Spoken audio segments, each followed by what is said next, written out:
Hello, I am Anthony Wagg. I'm going to give you the first few minutes of an hour-long story of the Battle of Isandlwana, the first major battle in the Anglo-Zulu War of 1879. It was a tremendous battle, a wonderful story, and a great victory for the Zulus. And I'm also deeply indebted to the late David Rattray, whose inspiration created this story. We're very fortunate in this village to have so many talented people, and I am delighted that Nick Allen was persuaded to draw me a picture of a dead moon. And you know, I think that he made rather a good job of it. The day of a dead moon is a Zulu phrase for an eclipse of the sun. And did you know that at the climax of this mighty battle, the greatest defeat that the British were ever to suffer in their entire colonial history, the day went as dark as night at the moment of the last stand? Good evening, ladies and gentlemen.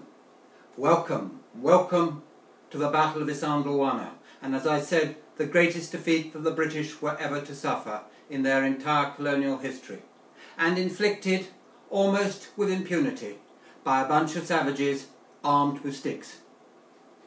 Not my words, but those of Sir Henry Bartle Frere, the then High Commissioner in the Cape. So why are these two nations at war? Were they not friends? Before I answer that question, let us make ourselves comfortable. Let us imagine that we're sitting on the gentle green grassy slopes of the Isandlwana mountain. Let us imagine that the sun is shining and that it is going to be a very hot day, as indeed it was. We are gazing easterly across the grassy plain, and 10 miles in the distance we can see the Isipingi mountains shimmering in the heat. 4 miles out on the plain, just to our right, there is a small conical hill, or koppie, as they call it in that part of the world. To the north, to your left,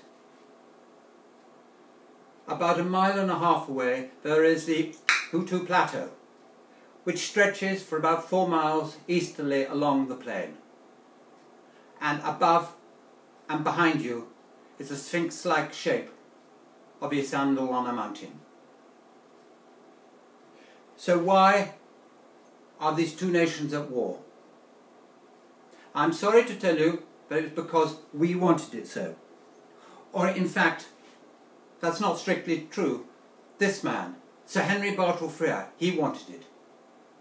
The government in London had 10 years earlier very successfully created a federation of states in Canada, and they wanted to do the same in South Africa, to bring together the African, the Boer and the British.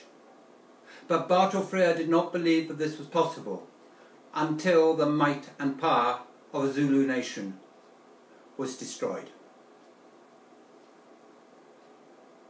The government had given him considerable powers, but they had specifically said there was to be no war. They were already fighting one war in Afghanistan, and one was more than enough. But the telegraph had not yet reached South Africa. It had only got as far as the Cape Verde Islands, and Bartle Frere knew that he had about a 3-month slot in which to do what he wanted before the government in London could come down on him. So he wrote to Lord Chelmsford, the Commander-in-Chief of Her Majesty's forces in South Africa, and asked him whether he could defeat Cetshwayo, the Zulu king, in that timescale. Chelmsford's reply is famous and oft-quoted. "My dear Sir Bartle, it only depends whether I can get this chappie Cetshwayo out into the open to fight him." Chelmsford was making a grievous mistake. But he had a reason. He had been fighting the Amahosas in the Eastern Cape over the last year, and he had had, indeed, a lot of trouble getting them out into the open. But to equate the Amahosas and the Zulus was wrong.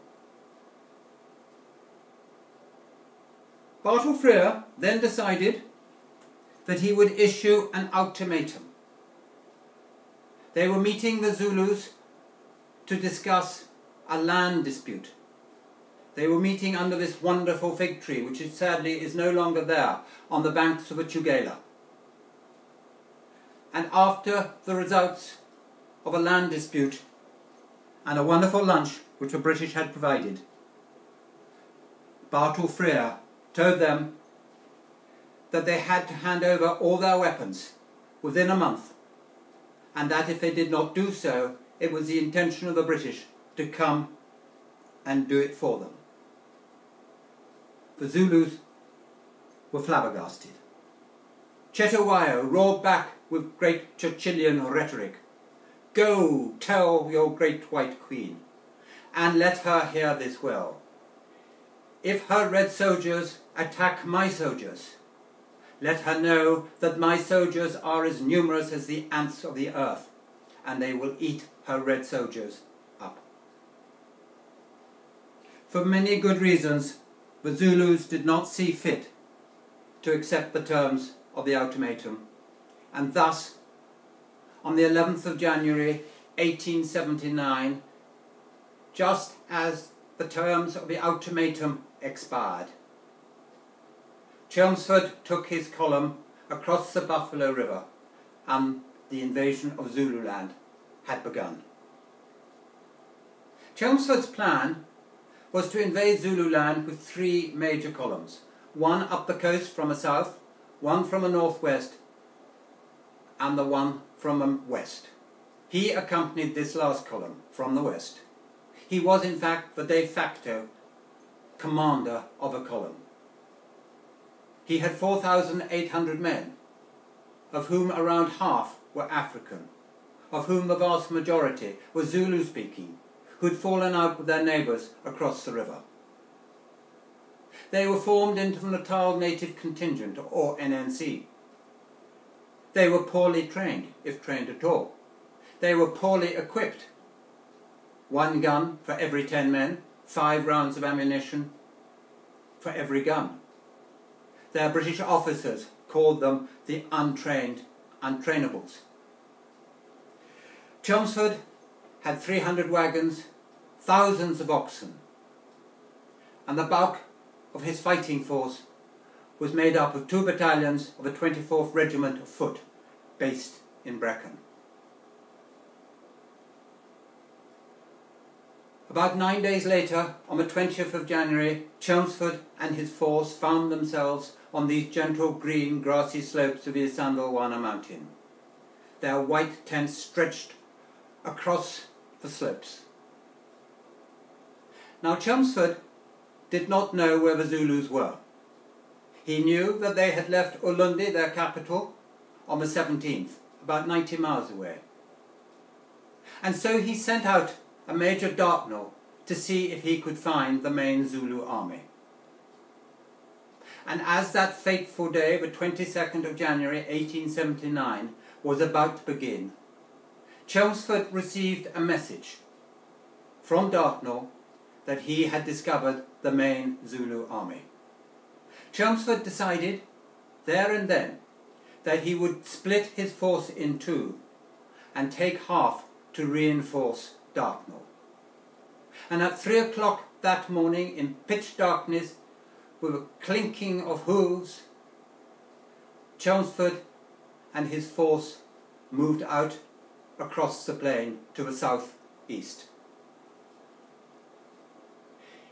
Before he left, he had summoned to his tent a young lieutenant by the name of Horace Lockwood Smith-Dorrien. What a name that was to become in the annals of British military history. General Sir Horace Lockwood Smith-Dorrien. It was he who made the stand at Locato during the retreat from Mons in 1914. A stand which many believe saved thousands of lives, but was made against the orders of his general, General French. This young lieutenant was told by Chelmsford to go the 11 miles through enemy-infested land to Rorke's Drift on a night so dark that he later wrote to his father and said he could not see his hand when he held it up in front of his face. And at Rorke's Drift he was there to summon Lieutenant Colonel Anthony William Durnford, Royal Engineer, and his force of 450 Basutos, specially trained, highly equipped, and mostly mounted. And so enters Durnford into our story. Now the books tell you that you should not split your force before you know the whereabouts of your enemy. But Chelmsford knew. Dartnell had told him. But Dartnell was wrong. So Chelmsford was wrong. They were all wrong. The main Zulu army was not off to the south and the east. It was off to the north and the east.